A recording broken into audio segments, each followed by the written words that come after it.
The sellout Google Fitbit Air is the hottest thing in fitness right now, with a low buy-in cost, accurate heart rate-based metrics, and an optional AI-powered assistant. But is it worth your money? I spent a week wearing the Google Fitbit Air to find out. I slept with it on, worked out with it on, and compared it to other wearables during my testing. Make sure you watch to the end to see if I recommend it.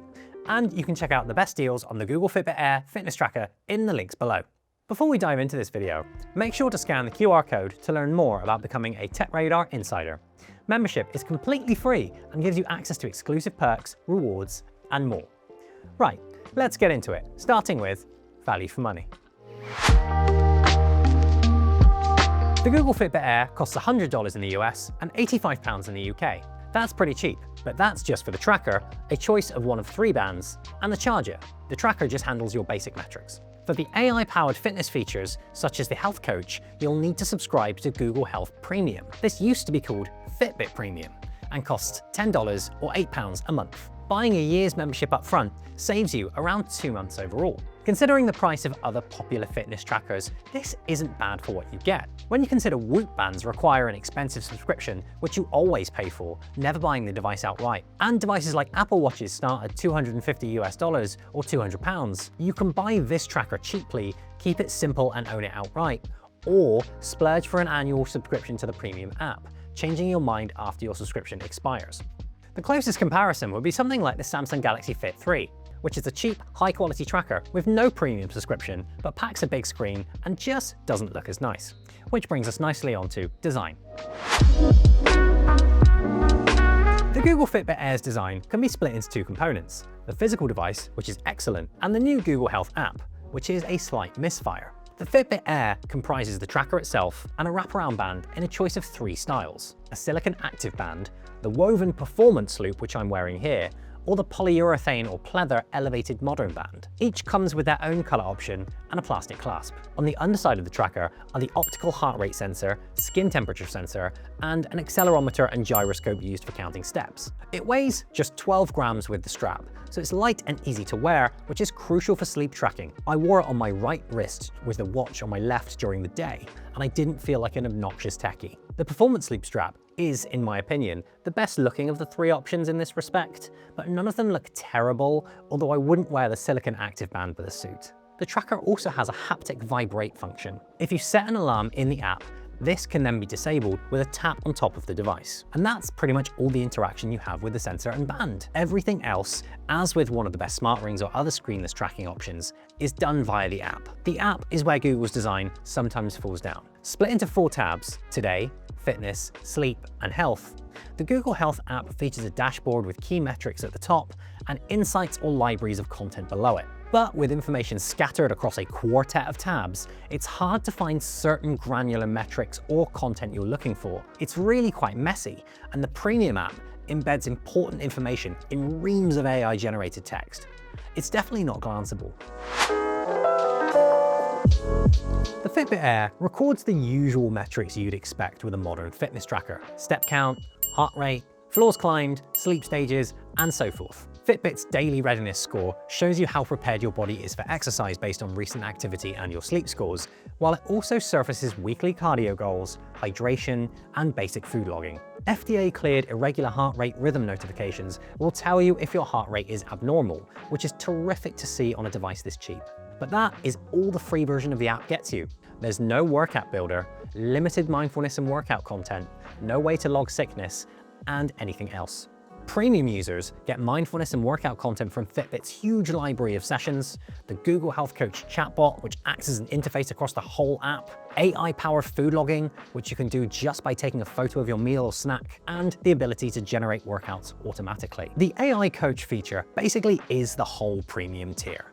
The app revolves around it, and Google's gone all in. You can ask it to build your workouts, adjust your sleep times, change your weekly workout plan, tell it that you're sick, add contextual information like you're at a friend's wedding so won't be training on the weekend, all that stuff. The chatbot will basically operate the rest of the app for you, or in its summaries, remember and surface that extra context. So if you've told it you're getting sick, and you then don't run as far as you'd like, or you don't hit your goal, the coach will remember and adjust your expectations during the planning and feedback phases. It's very clever, but whether you like it will depend on your tolerance for chatbots. It's quite sycophantic and encouraging, which I find very fake, although you can ask it to tone that down a bit. As intelligent or useful as it is, those who use Gemini and ChatGPT for everything will get a lot out of it, while those who loathe AI chatbots and just want numbers will likely loathe the premium tier as well.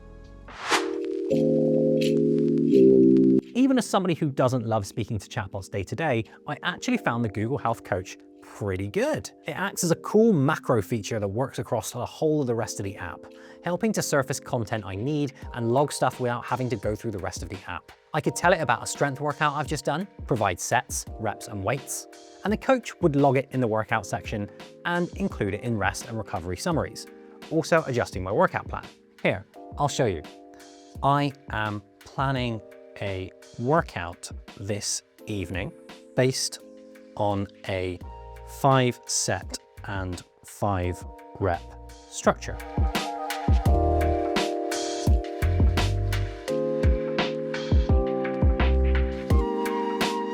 Can you factor that into my workout plan? It even accounts for my poor spelling. And here you go. The coach put my workout together and updated my weekly workout plan. Food logging's nice and easy too, as you can use the coach's AI to estimate calories, macro, and micronutrient content just by sending a plate of food and small description. As previously mentioned, it factored in illness and other circumstances I told it about too. It's a very clever feature. Accuracy-wise, the Fitbit Air matched up well to my Apple Watch Ultra 3. I ran a 10K with them both around one of my local routes. Here's how I got on. Just completed a 10K test run in which I'm testing the Google Fitbit Air, the brand new fitness tracker that everybody's talking about, against the Apple Watch Ultra 3, which I'm wearing on the other hand. So we'll dive into all the stats when I'm finished, including how it compares against a chest-mounted heart rate monitor and what the AI fitness coach has to say about it. Back in the studio, they showed an average heart rate difference of just 3 BPM between them. In terms of calorie count, the Apple Watch Ultra 3 recorded around 750 calories, while the Fitbit recorded around 775, a perfectly acceptable margin of error. Unfortunately, it did overestimate my run by 400 meters, but that's a result of the Fitbit Air pulling the GPS off my phone rather than my watch. It also matched Apple closely during sleep, with 4 minutes of difference in total sleep time, but a slight difference in sleep scores. Apple said 90, while Fitbit said 81. So, would I buy the Fitbit Air? Yes, it's very light, less obtrusive than budget rivals with screens, and much better value for most people as a standard fitness tracker than the Whoop, unless you're a serious hybrid athlete who's gone all in on optimization. Runners would benefit from getting a proper smartwatch with more running features, such as a Garmin watch. The Google Health Coach is worth exploring, and you get 3 months worth free to make your mind up. But even if you don't want to engage with the AI, the base level fitness tracker is still great value for money for people who just want to see the numbers. But what do you think? Have you tried the new AI Health Coach? Are you an existing Fitbit user who hates the new app? Do you love the look of the Fitbit Air? Let us know what you think in the comments below. Thanks for watching, and we'll see you next time.